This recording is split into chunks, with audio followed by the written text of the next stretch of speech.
What's good, African family? Good morning, good afternoon, good evening. Welcome to the African Wahala. Today we have a an interesting conversation. I'm here with my one of my subscribers actually on the African Wahala. He's an African American and he has quite a few things to disagree with and to give his perspective on the types of African conversations that we have on this platform. For the most part, since we are at a position as African people where we can't really maximize our potentials as a result of our social, economic, political situations, these are the things that we talk about here. So we have here in the building my brother, a subscriber. We are going to disagree. Stingy Blue, thank you for coming through, bro. All right, thank you, Wahala. I really appreciate that you invited me. It's been a long time coming. We've been back and forth for a couple of years now. I've been a follower of your show and admired you ever since you were on another platform talking about intermarriage between the different ethnic groups in Nigeria, and you gave your take on it. And I really appreciated that take. And I've been following you ever since watching your show. So I want to thank you very much for inviting me to this your platform and allow me to share my point of view. Thank you, my brother. Thank you. So, yeah, man, let us know what's going on, man. I know the other time we had this conversation about how the culture, especially in different parts of Africa, me being from Nigeria, our culture for the most part requires us not to talk back to our elders, talk back to our politicians. And in my opinion, it's one of the reasons why people find it very difficult to hold the politicians accountable for ruining our country. But I believe you disagree with some of those things that I have to say. So, well, what do you think, brother? Okay, so yes, this I'm coming on to respond to uh, your video that you posted on the November 24th show. Our culture of subjugating one another is utterly disgusting. And you had talked about the Speaker of the Ugandan House, Anita Amunk, Yes. and there's a picture of her standing up at her desk, while her constituents are kneeling before her. Yes. And I agree, it does look it is unsettling to see that. I mean, it's kind of like, she was going overboard. I mean, it's bad enough they, I guess from our Western point of view that, they're kneeling because we don't really do that here anymore like they did in the old days with the kings and queens and stuff. When you approach them, they, the people are bowing down. And let me show you let me share my screen with you to show the thumbnail that you had. Yes. I'm actually looking for it, but it'll be nice if you have it, you can share it on the screen. Yeah, I'm gonna share Because, part of it. yeah, I was upset. It's natural, for that kind of photo to generate reactions, right? Okay, so did you see it? Can you see it? Yes. Okay. So So here she that's the is. photo. Yeah. Yeah. Here she is, I mean, it's just really unnecessary for her even to stand because they're already dealing to her. Yeah. So I get that. But So that is their culture. So you coming out of a more, African culture, why did you object to it? I mean, me as a Westerner, you would think I would have a problem with it because we don't do that really here. yeah. But why did you object to it? So let me explain, my brother. Let me explain. Now, I need to put a proper context to this photo. What we have here is a two politicians. This lady on her knees here, she's a politician, and this other one is a politician. They are both from Uganda. The lady standing is the Speaker of the Parliament in Uganda. The other lady on her knees, she's a member of an MLA, like a lower ranked politician, right? You talking about the lady in the dress, the orange Now, dress? yeah, I'm talking about the lady in the dress, the one in the brown dress. Yeah, the Now, brown dress. She's a member of parliament too, right? She's an MLA. Let me what's it called Well, in well, Uganda? she's a politician herself. Yeah, she's a politician. Yeah, she's a And the politician. lady with the hat and the mask, she's a constituent, right? Yes, Okay, all right. she's a So, citizen. okay, go ahead. And what had happened in that video, in that photo, was that the lady in the hat is a member of the constituent that the lady in brown is ruling over, so to say, Right, represents in the right, parliament. right, The politician that represents the lady in the hat took her to the office of the lady standing, Anita Among. Now, Anita Among is the speaker of the parliament in Uganda. right, In that photo, both women kneeling before Anita just received about $8,000, they're about maybe $5,000 from Anita, the Speaker of the Parliament, the lady standing. right, Why? Because the lady in the blue dress, the regular constituent, her daughter just lost her life in Saudi Arabia. Because in Saudi Arabia, you have lots of East Africans that live over there. They are working as it's almost like indentured servitude, but right, that's not exactly what it is because they do get paid. They have to get their visas, they buy their plane tickets, they travel to these countries in the Middle East to get work. And the reason why they have to do that in the first place is because of the economic situation in Uganda and right, Kenya and Ethiopia and many other East African countries. right, So, what hurts me about this photo is why would I, as a citizen, have to beg politicians to give me money before I can repatriate the dead body of my child that went out of the country to hustle because the country doesn't provide those the conducive environment? But what makes it worse is the lady they are kneeling for, Anita Among, she's a billionaire. How did she become a billionaire? By the virtue of being a politician. But how does that even make sense? Why would politicians be billionaires? Because that's how it works in a lot of these African countries. People get into politics because that's how they get rich, as opposed to how it works in majority of other countries. People do businesses, people try to get into real estate, stocks, all that type of stuff to get money. In many African countries, no. You want to get money, join politics. Because once you become a politician, you can steal money, nobody can hold you accountable. And the people that you stole money from, the constituents, they will worship you because I'm sorry, maybe I'm going off on a tangent, bro. If you can cut me off at any time. The people you're stealing money off that made you a billionaire, that you can't be held accountable for. They are poverty-stricken people. Now, when they need money to take care of themselves, like in this case, this lady is trying to get money from politicians to bring back the dead body of her daughter, which is already heartbreaking in itself. And if it was a normal country, why does she have to stoop this low? Have to kneel down and call the lady, oh, mommy, thank you, mama. Oh, mama, thank you, mama. Oh, then they posted the photo on social media for the entire world to see. To me, that is demeaning at the highest level, forgetting the fact that people like Anita Among, they are supposed to be investigated for the billions they have stolen from the people. But now they are not even investigated. They are now treated like gods. And that's why I got upset about this photo. okay. Now I have to agree. It's a little over the top.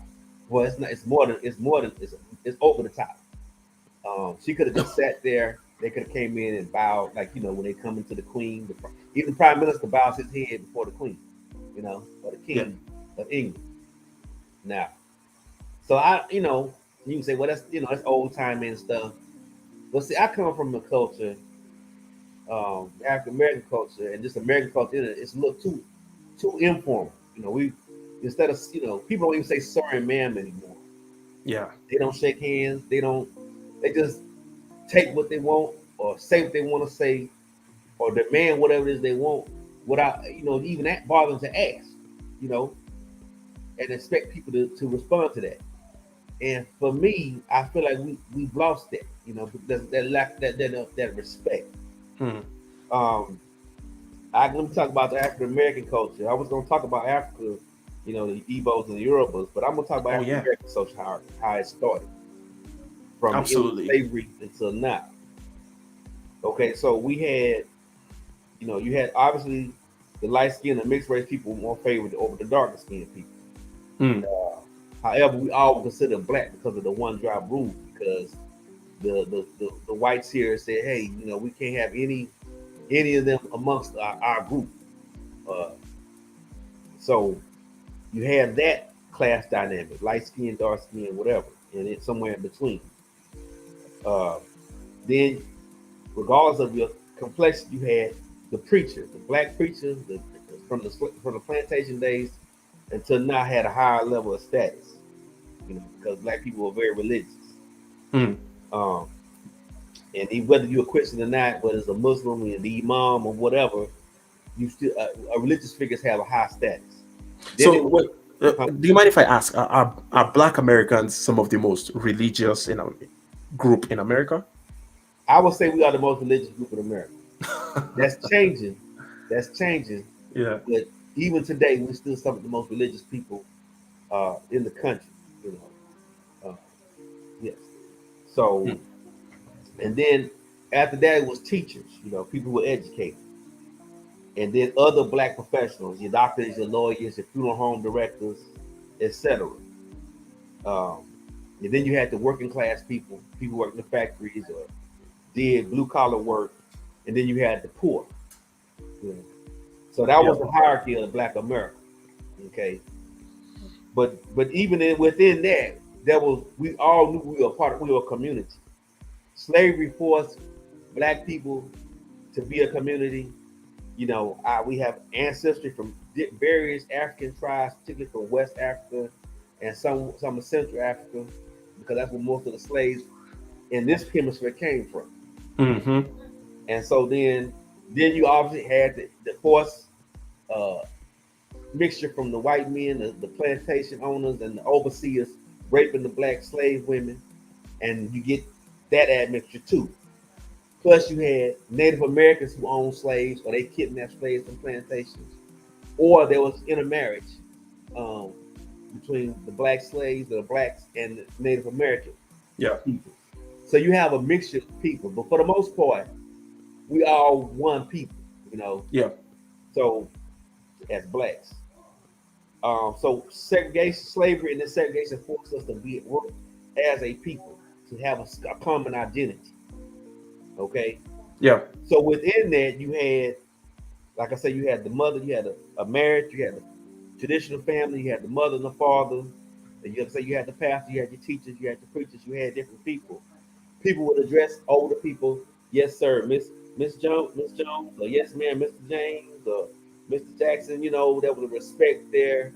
There would be a deferential treatment towards the elderly people or people who had accomplished certain level of things. Now you don't have that. I mean, you have it to a lesser extent. Everybody feel like they should be why they should be the leader, or they should get all the respect or the praise or the shine or whatever, and they don't wait their turn. You see what I'm saying? Yeah. And so I'm not saying you have to necessarily kneel or bow, or bend the knee, or whatever. But then there's a certain level of Respect. respect you should have. And I agree with you. Basically what you're saying, bro. Sorry, I'm sorry to cut you off, but what you're saying is, um, and correct me if I'm wrong. I feel Right. like you've gotten to the point where you are tired of the American cultural system where it almost seems like respect takes the back seat at all Right. times. But at the same time, there are many American people that have respect for one another. And from what you said, I also feel like you're saying the classism that exists amongst American people is based on skin tone for the most part. It's the lighter the skin tone, the more favorable you are in this society. Now, I'm just gonna give you some comparisons as far as Africa is concerned, and I don't want to sound too generic, when talking about Africa, because there are tons of countries, 54 countries, thousands of ethnic groups, different traditional belief systems, and different types of behaviors. But there is a common thing in sub-Saharan Africa where the Black Africans are. Right. Our classism is based off of money. Right. There is the classism based off of tribal affiliation. Certain ethnic groups in certain communities or countries have more power than other ethnic groups. For example, in Nigeria, which this is such an irony. Nigeria has three major ethnic groups and maybe 200 and something others. Out of the three major ethnic groups, the Igbos,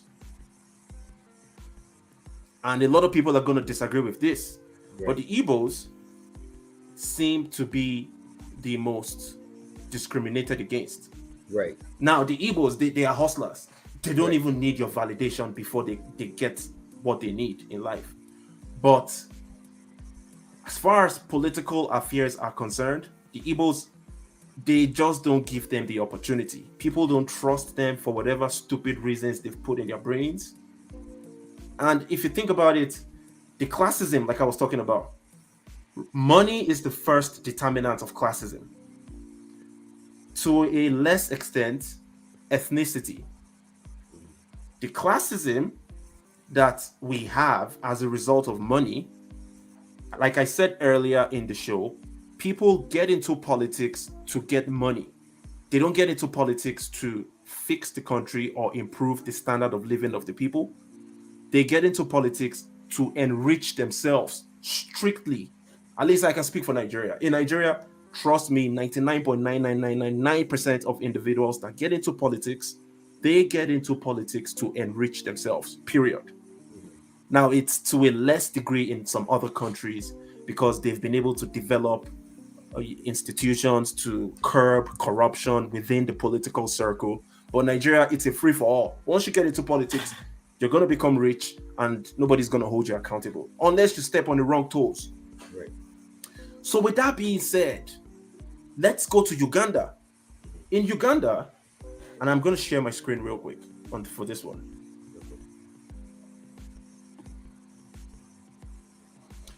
Reason I'm talking about Uganda one more time is because that's where the photo surfaced from. Now we have these individuals. This is a hospital. And you'll find these scattered across sub-Saharan Africa. Right. These are poor people, and this is the best form of medical treatment they can get. Now, in that same country, you have the politicians. Look at them. They look fresh, healthy. Clean. They have billions in their bank account. No problem. When these poor people need help from the politicians, they are required, for the most part, to subdue themselves. They are required to be belittled. And these are the things that I disagree with. But I also understand that you coming from a perspective where respect is out the window. For the most part, people don't even give a damn about respect anymore in the United States of America. So that is frustrating you. But me, I'm giving you my own perspective from an African view where respect is good. We still have respect to a large extent, even though it's also eroding. It's going down by the day, trust me, because we are heavily influenced by the American culture, period. Right. Right. So, but at the same time, where do we draw the line? If you have to respect someone whose job it is to take care of the country, a politician's job is to take care of the country, to make sure that you do your job. If you're the Speaker of the Parliament, you should only speak things that are favorable to the country, the citizens, and the environment of the country. But you are in that position, you are a billionaire. And we all know that you made your billions by the virtue of being in that position, which is illegal. You made your money through illegal means. Now, we the people that have that information, we are still required to subdue ourselves, subjugate ourselves before you give us money. And then when you give us the money, we're going to be like, oh, thank you, mama. Thank you. Our mommy has done a great job for us. Our daddy has done a great job for us. Why should that be the case? And that's where my own grievance comes in. I'm like, these criminals, because to me, I use a lot of harsh words, man. To me, these politicians, to me, they are criminals, first and foremost. It's just unfortunate that our system makes it difficult to throw them in prison, but they are criminals. So if this person is a criminal, why do I have to support other poor people that are worshiping these criminals just to get money?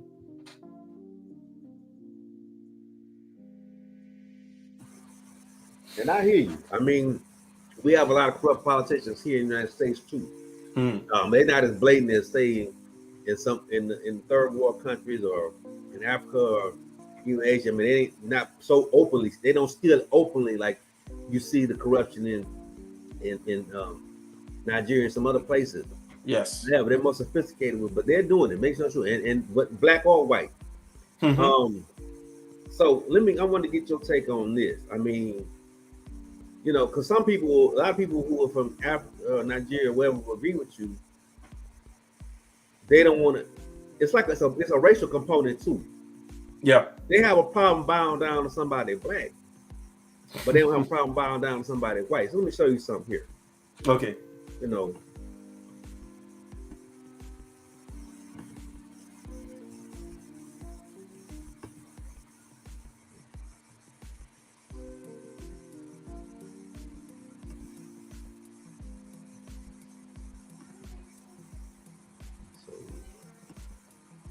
Let me run through the comment section real quick. Okay. Alex Ajima Jason. Blessings, bro. Blessings. It's so way. Good move. Yes, sir. Is in Wafo. He says, how can looters be respected? Do you guys respect criminals in the name of politicians or leaders in America?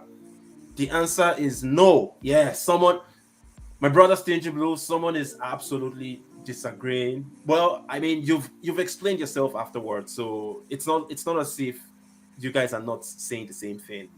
But this guy here, you get me. He's trying to say that in America, you don't respect politicians that are thieves. Why should we? What's his name? Let me go back to that. What's his name? It's in Wafo. It's a word for that's pronunciation. I don't think they should be respected. My problem is, I guess my question is, okay, does it matter? Is the issue respecting them, or is the issue because you kneel before them? Okay, that's the thing. See, and that's what I have a problem. If that's your tradition, then I don't have a problem. If you kneel, it doesn't make it how you respect them. When you sit there quietly and listen to them, whether you clap, whether you shake their hand, whether you ooh and ah, it doesn't matter. So let me show you what I was talking about. Okay. Okay, so let me go back to my screen. Am I sharing? Can you see that? Yes. Okay.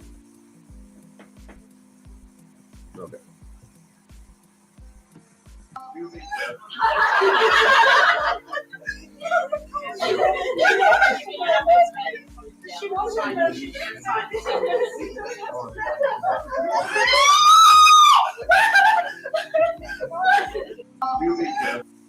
Okay, let me stop sharing. So you see the woman, she got so excited to meet the King Charles and everything, and I'm pretty sure she was a Afro-British or an African immigrant in the UK. I'm not sure, but I'm the way looking at her, she looks like she might be from African Nigeria. Nigeria, yeah. Maybe so, Jamaica. Maybe Jamaica. Yeah, maybe. But I'm like, so you get mad when you bow down to this black woman, but this white man who's really the oppressor, you ain't got no problem with. That's confusing to me. You know? Okay, brother. Let me give you my thoughts on that situation. You know, man, and this is exactly why we have these shows, right? Because a lot of us disagree with the way we act as a people, and we try to express ourselves. All thanks to social media, it gives us that avenue to spit our opinions, and if you agree or disagree, so be it. one person would definitely agree, and one person would be inspired by what we say. So that lady, she, in my opinion, she is most definitely one of the millions of African Caribbean people that um I don't want to come across as very, very rude, but I would just say a little bit ignorant. All right. They, because at the end of the day, if you know your history, your African history, your Caribbean history, your African American history, you would have a little bit of, you would be upset with certain people, especially individuals that respect institutions that have contributed to your subjugation for the last couple of centuries. In this case, the British monarchy, represented by the king. Me personally, I have a beef with them because they've put me in a country, Nigeria, and the country has absolutely not worked. The only thing the country has done to me and my people is enslave us, put us in perpetual poverty. These days, sprinkled it with terrorist attacks and a completely unsafe country. Also, we have a country where we've completely lost cohesion amongst the people, the different ethnic groups that makes up the country. Now everybody suspects everybody. Oh, the Fulanis are the problem. Oh, the Igbos are the problem. Oh, the Hausas are the problem. But guess the mastermind to this situation? The British Empire, represented by the King of England in today's world. So the King of England going into that lady's shop, if she's Nigerian, I mean, she definitely does not know her history, because if she knew her history, she wouldn't be too much of a fan. And to me, I'm taking out the racial dynamics in this conversation because, as far as I'm concerned, not all European people are racist, and uh, I will treat people with respect first. If you disrespect me, then I would know how I would adjust the way I treat you, I interact with you. And at the same time, me being from Nigeria, I know a ton of so-called Nigerian people that have the same skin tone as me that are ready to kill me on a daily basis. They are ready to subjugate me on a daily basis, even though we're supposed to be brothers. We have the Right. same skin tone, we're from the same country, but they will treat me with utter disrespect quicker than a European person, an average European person would. And that's why I try to take out race sometimes, but don't get it wrong. I understand there is racism at the highest level.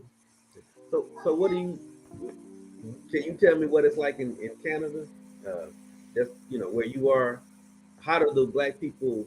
I mean, you have your Caribbeans, you have your descendants of the slaves from the United States, and now you have African immigrants. How do y'all interact, and how do y'all view your situation as black people, or do y'all even see it like a black Canadian, Afro Canadian? Yeah, you know, one fortunate thing about Canada is that it's the dynamics here when you compare European Canadians and indigenous Canadians. It's the same comparison to European Americans and African Americans or Black Americans. Because here in Canada, Black people are not treated. The way Black people are viewed in Canada is not the same way Black people are viewed in America. So, as a Black Canadian, either descendant of slavery or an immigrant from Caribbean islands, Africa, you still have the opportunity to have a decent life, I would say. You don't get judged. Obviously, you're gonna get judged by your skin color. That's a constant thing.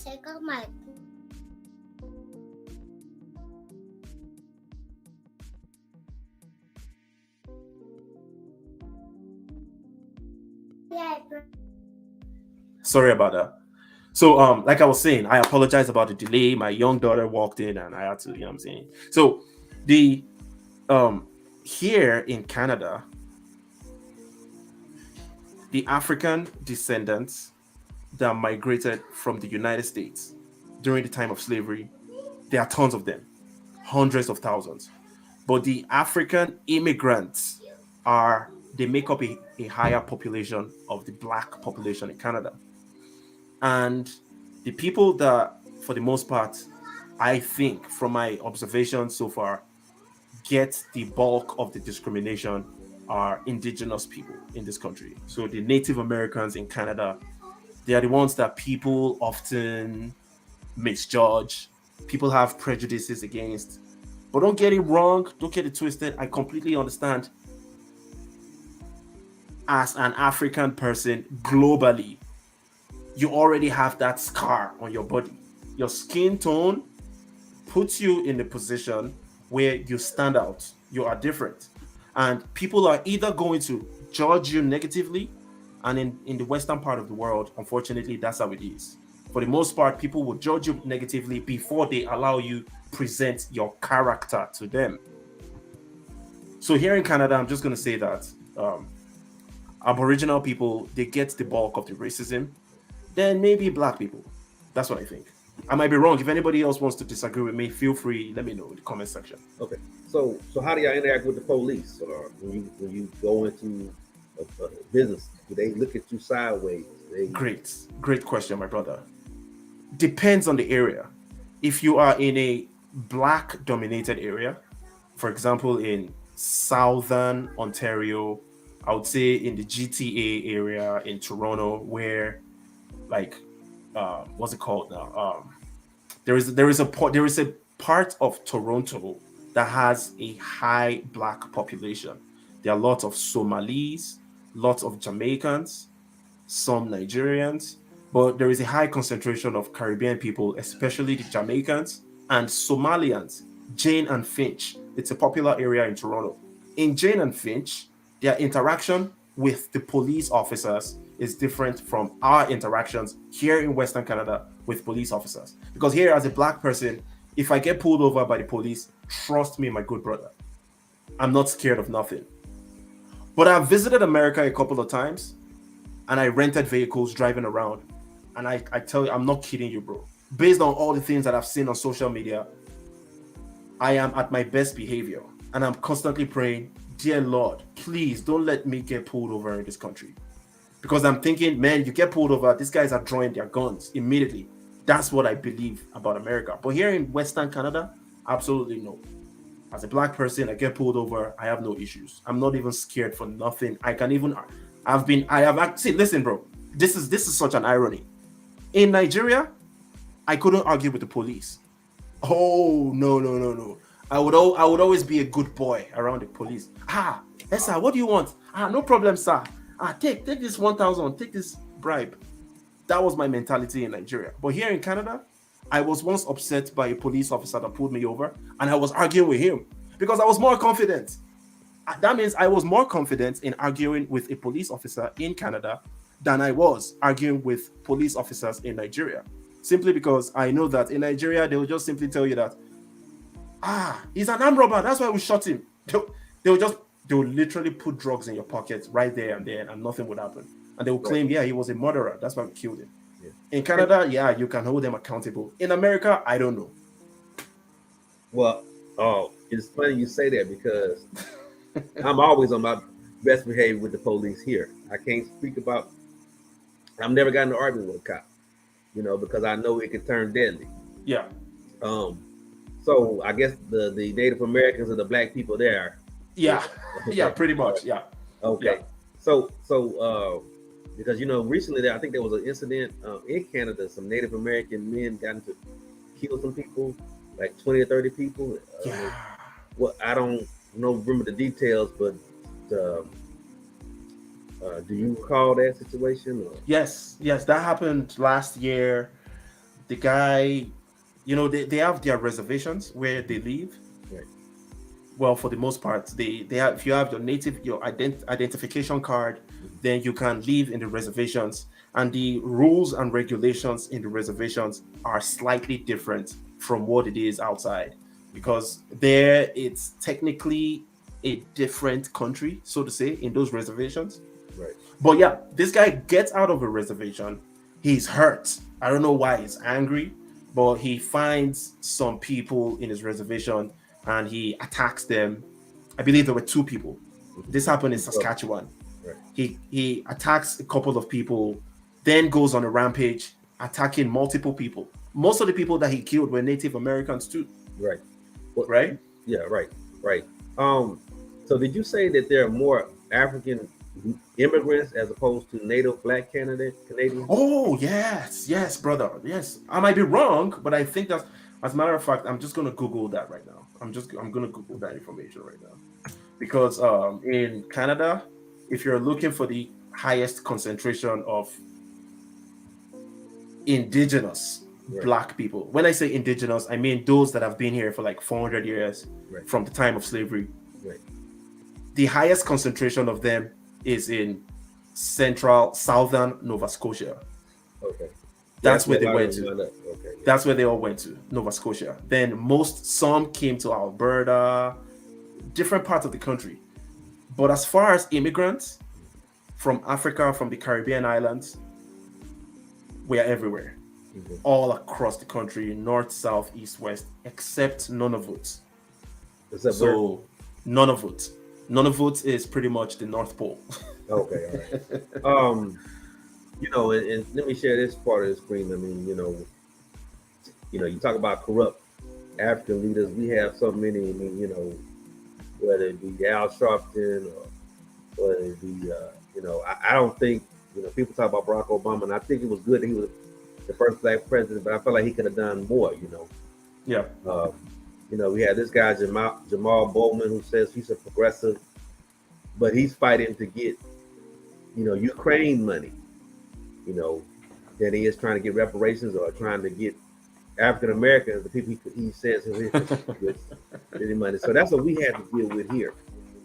You got it's real funny because you will have uh, black politicians here doing all they can for corporate interests or doing interest for Israel, fighting these different causes for other groups. But the only reason they got elected is because black people put them in there. The way that district is set up. Then you go to Africa or you go to the Caribbean country, everybody's black just about.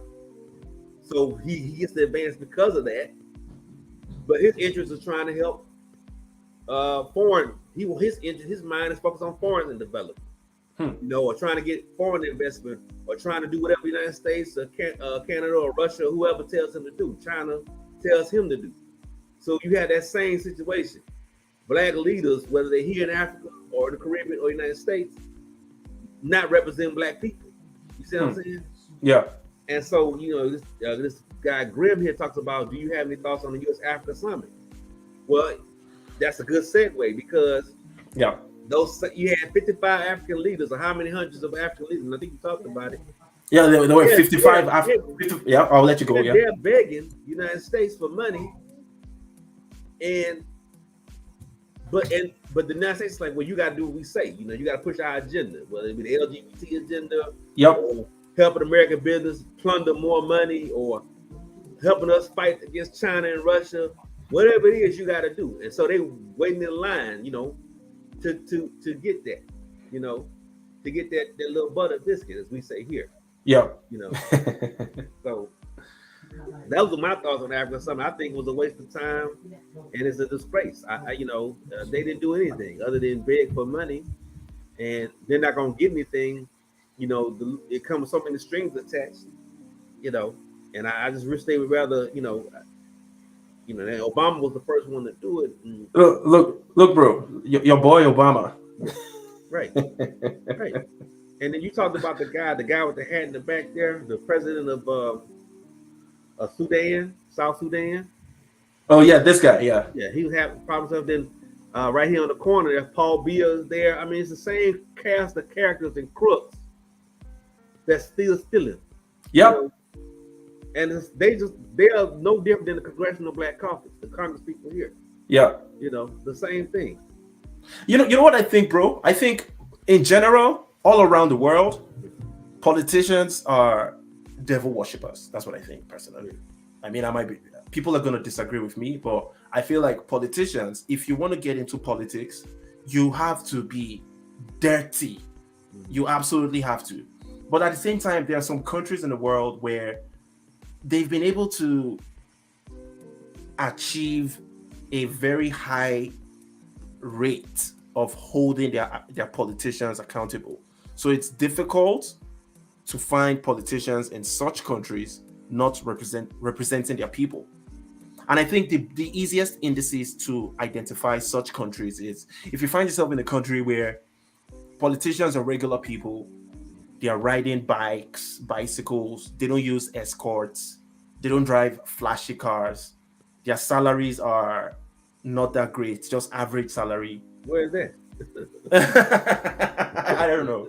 I mean, it's an imaginary country. Maybe you might disagree with me, but maybe some European countries are that way. Because I can think about I don't know. When Luxembourg. talk about Scandinavia and Yes, Norway, Sweden.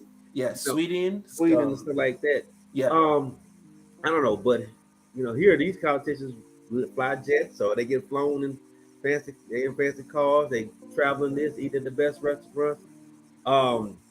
Rita Sonovia, it's good to see you. Yes, Sonovia, really good evening, sister. Yeah. I think the difference is between the United States. They have we have a constitution, a written constitution. Yeah. And it spells out what you can and can't do. And it spells out the penalties if you violate it. And there's so many people watching you to hold you accountable. Yeah. Whereas in some of these other countries, they don't have that. It's more authoritarian, and it just depends on the one individual or the clique of individuals. That's it, brother. Right. That's where my grievance comes from, bro. I am angry that I am from one of such societies where it's all about authoritarian rule. It's all about having full control of your life. I mean, if that's the case where you want to have full control of my life, okay, the least you can do is give me a decent environment to live. Let me have some electricity to turn on the fan. I'm not even asking for too much. Right. Let me have access to basic amenities, clean water, good roads, good hospitals. Right. That is not asking for too much. Right. But yeah, they say that the Nazis, the trains ran on time in Nazi Germany. You know what I mean? Or you see what's going on in China. Yes, the Communist Party runs everything, but the people do have decent standard of living, and it's improving. So I think that's the whole moral thing. That's what I was saying about, and there's a good book called The Leadership Scorecard. You should check it out on Amazon. It's called The Leadership Scorecard. Leadership Scorecard. Yeah.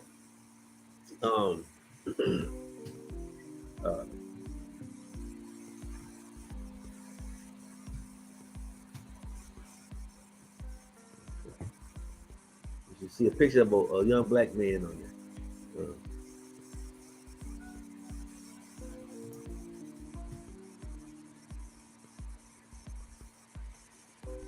Right there.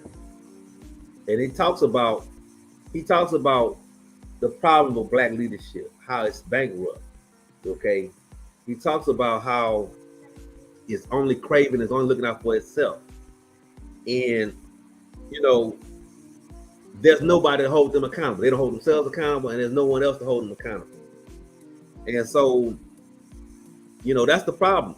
In Japan, they have corruption, but the leaders care enough about the people to not all the way sell out, or not they're not going to let the United States just take, even though they fought a war and got bombed by the United States, they're not going to let the United States military take over their country.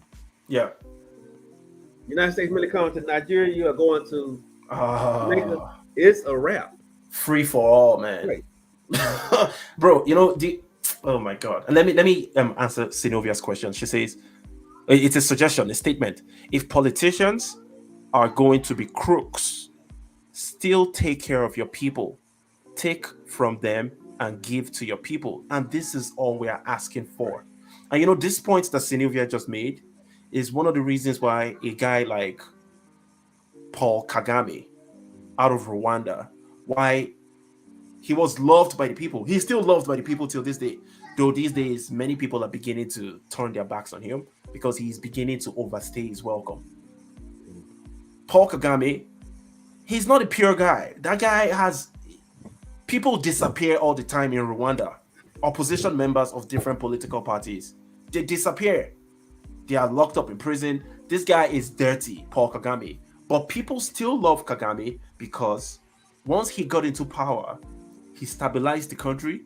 He also improved Rwanda, made Rwanda the cleanest. Kigali, the capital of Rwanda, is the cleanest city in sub-Saharan Africa. Yeah. Rwanda also, there is nothing like ethnic tensions. They've gone past that.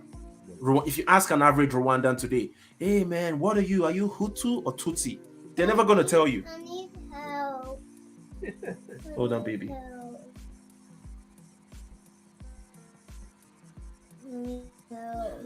So yeah, I mean,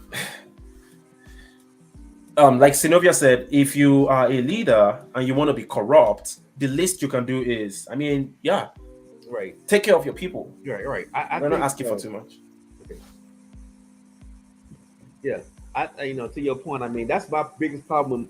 Somebody did it. I mean, you got don't steal all the money. We had to come take 10%, get what you need for, like Mobutu Sese Seko. He stole $8 billion from the Democratic Republic of Congo, but he's called Zaire. And it's in a Swiss bank account somewhere to this day. Exactly. So they'll steal the money, but then the Europeans, the whites will tell you this is ill-gotten gains, but then they'll still earn interest money off of it. They'll still keep it instead of giving it back to the people. However, if he just would have took $2 billion instead of $8 billion and let the other $6 billion, circulate through the economy, the people can still eat, have a good living, come innovating ideas, entrepreneurship, and then he'll still get his 10% every year. The country will be a lot booming. I agree with Kagame, in the sense that, I don't think his hands is clean, especially in that whole Rwandan Civil War and the genocide that followed or whatever. But like you say, he's got one identity, a national identity. We're Rwandan. We're not Hutu. We're Rwandan. He said, I want this country to be clean and productive. I want transparency, and I want this to be the Singapore of Africa. He said that. So I think they're on their way. I do think he does need to start. He's been there 20 years now. He does need to start thinking about transitioning to the next generation, pass the baton. I mean, I'm not saying he has to just say quit, but they need to have a plan after him. And that's the problem. That's the problem with African leadership, black leadership. They don't have a succession plan. Okay, the first generation did. They want to hold on till they die, and then they want to give it to their sons later on. They want to give it to their sons. That's what they want to do. And their son may not be best qualified to run it. So, but I don't have a problem with people kneeling or bowing. Going back to my original point. I just think we just need to have however they do it, in the respect the leadership, but then the leadership, like you say, it needs to be reciprocal. They need to respect the people and be honest enough to give people something back in return. Because I mean, like you said, the lady is taking all this major money. She bought her husband a Range Rover truck. You know what I'm saying? And she's not even the main wife. She's the third wife. Yeah, exactly. So how much money you get? You know what I mean? Yeah. I mean, if she the speaker of the house and she the third wife, what are the first and second wife doing? How much are they giving them? They some rich tycoon in Uganda somewhere. Insane, man. Insane.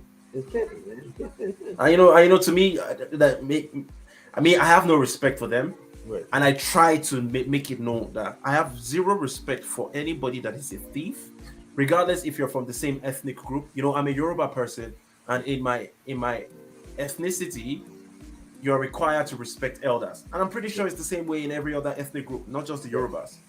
But if I know this elderly person is a thief and contributed to the ruin that I find myself in today, then I'm going to speak about it. And I don't want anybody to be emotionally blackmailing me that, this is on Yoruba. This is on not Yoruba-like to talk bad about your leaders. What are you talking about? That leader is a billionaire today. Okay. He's a billionaire, bro. What are you talking about? Right. He has access to the best hospitals in the United States, in England, while my people are forced to use dilapidated hospitals. And that's where my grief comes in. Right. So, yeah, Tinubu is Yoruba, but he's still you don't respect him because he's a crook. Oh, yeah, the guy is a killer. Tinubu? Yeah. Tinubu is if this was China, Tinubu would have been sentenced to death a long time ago because the crimes that he has committed, documented crimes for the entire world to see, is just too much. But because Right. it's Nigeria, a guy like Tinubu gets to become the president. So I was doing some research and I was looking at the old Oyo Kingdom, right? Yeah. And the king was called the Alafin. Um, do they still have that? At least some ceremonially. Unfortunately, yes, we still have those traditional institutions, but they have all been corrupted, all thanks to decades of poverty. So, with the poverty, yeah, first and foremost, the British, they came, they did their thing, completely subjugated those traditional institutions. Mm, Then, when they handed over power to the Nigerian politicians, with the guns, because they were first the military, then civilians, like we have today, right, they have weaponized that poverty to the extent that the traditional institutions have to answer to the politicians. right, The politicians pay the traditional rulers, which means there is a conflict of interest. Because if right, the traditional rulers are not representing their people, like the right, Alafin of Oyo, if he's not representing the Oyo people, if he's representing the politician that pays his bills, then it's a problem. And that's exactly what we're facing today. right, right. Yeah, I guess they had this called. They kept the chiefs, but they called them paramount chiefs. And they said, because I went to Ghana, so that's my famous reference. Hmm. But it's like, okay, even in various parts of Africa, you had the political class, the elected officials, and then you have the chiefs have a ceremonial power, and they're more so they still have their respect, and they still get a certain. They wouldn't have political power. Do you think it would have been better had they organized it? They kept the system, gone back to the traditional system. I mean, instead of maintaining this European style of governance. I mean, where Yeah, okay, yeah. Yeah, definitely. I wouldn't say 100%. I think it should be like a hybrid, formation in right, which the traditional institutions have lots of power. Then the political side of things also have power. But what it is right now is super lopsided. The political side of things have full control using the name of the country. Oh, we are the politician, we are the government of the Federal Republic of Nigeria. But these traditional people, they've been existing before Nigeria was created by the British. right, So why should you force these people to throw away everything about them and right, be forced to conform to your Nigerianness? And the Nigerianness, like I said earlier in the show, bro, it has provided nothing but poverty, excruciating pain, and suffering for the people. Only 5% of the people have it good, where they can, actually thrive without dipping their hands in dirt. So I mean, you can't have a system where you have all this suffering, lack of basic amenities, sprinkled with terrorism right, and violent crimes every single day. Then the people don't want to have. We don't want to participate in this system. right. Yeah, greetings, Vivian. Greetings, Happy New Year. Yes, yes, ma'am. Vivian V. Thank you so much, good sister. Thank you so much. Um, Sinovia says, "How can a politician go outside of their own country to access different hospital? right, That is so low. I right. mean,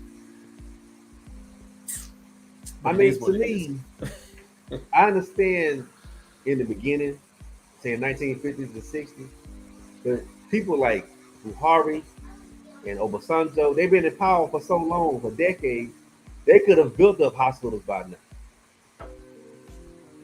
At least decent hospital. I'm not saying you can't get, you may not have to go overseas sometime, but you ought to have, at least in Lagos and in Abuja, you ought to have, you know, world class hospitals. You know, Should I tell you what's even more heartbreaking, bro? yeah, Now, in Abuja, where the capital of Nigeria is, there is Aso Villa Clinic right, that is supposed to take care of the presidential people right. and Also Villa, yeah. Hmm. now Aso Villa Clinic gets a yearly budget of 18 billion naira. In dollars, that is, I can't really do the conversion, but it's a couple of hundreds of millions of dollars. With that amount of money spent every single year on maintaining Aso Villa Clinic, But the president, his wife, his kids, and the rest of the people over there, they don't use that clinic. They go all the way to London, England, and the United States of America to use the hospitals.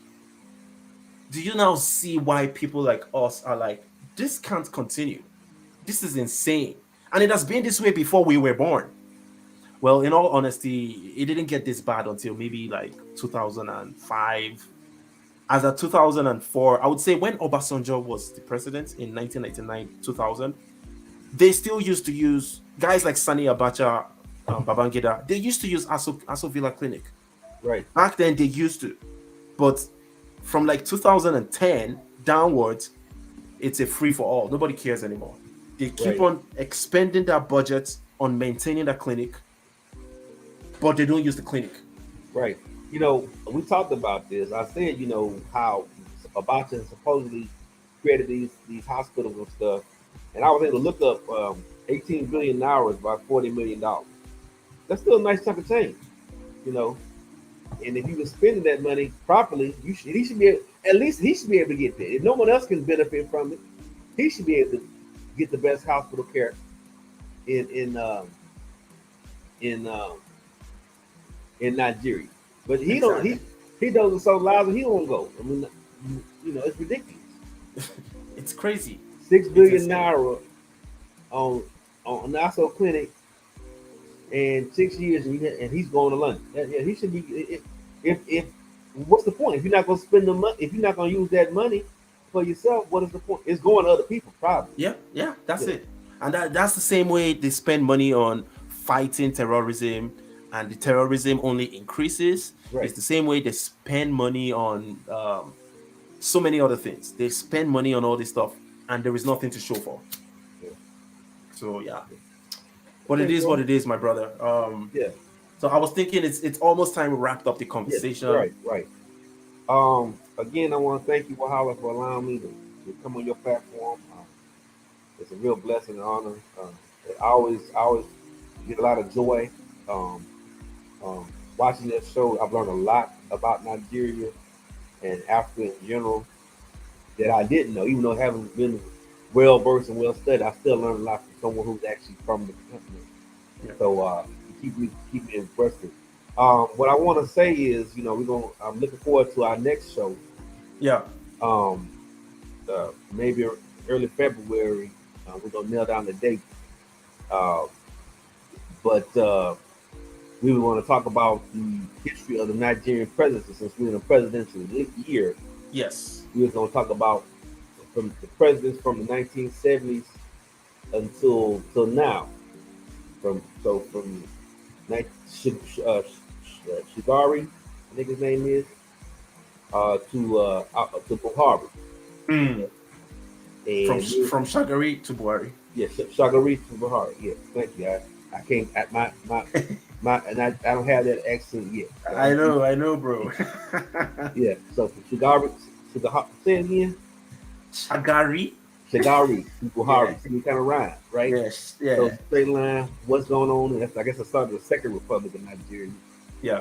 and then to the current fourth republic, and Yeah. then later on in February, like about a week or so before the election, we want to talk about the election. So The stay actual tuned. elections.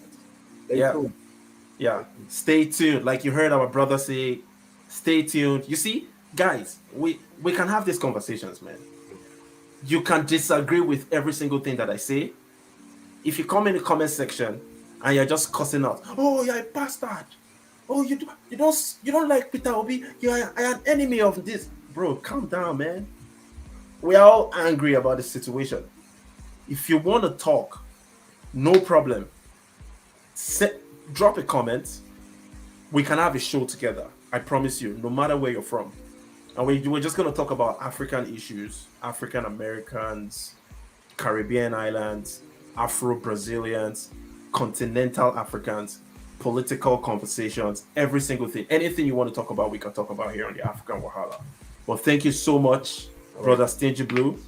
Thank you. Great show today. I appreciate you. And thanks everyone for tuning in. Join us next time.